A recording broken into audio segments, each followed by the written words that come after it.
अस्सलाम वालेकुम। सम के फार्मूला के लिए सबसे पहले आप इजिकल टू का साइन लगाएं। Equal to sum and bracket on.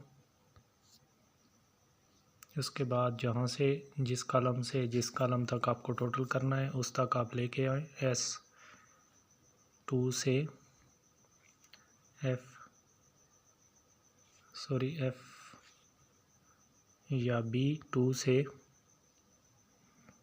Double dot and F4 तक ब्रैकेट ऑफ करें और इंटर प्रेस करें।